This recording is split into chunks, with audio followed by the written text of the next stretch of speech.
Скъпи сънародници, благодаря ви, че сте тук. Навършват се 153 години от саможертвата на Апостола на свободата.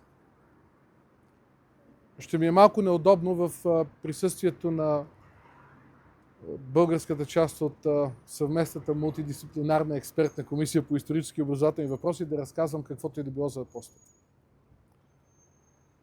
и за неговото дело. Но ще си позволя да споделя с вас един момент, когато бях съвсем малко дете и баба ми четеше стихотворение на Ботев и четеше стихотворението за неговото обесване. И се разплака. И аз като много малко дете не можех да разбера защо плаче.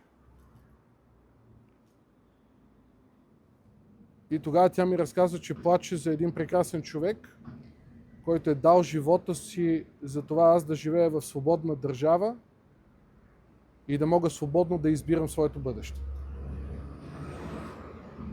И ми се струва, че това е есенцията на делото на Апостола. Ние да имаме тази привилегия да живеем в свободна държава и да можем сами да избираме бъдещето си. И затова се прекланяме пред неговото дело.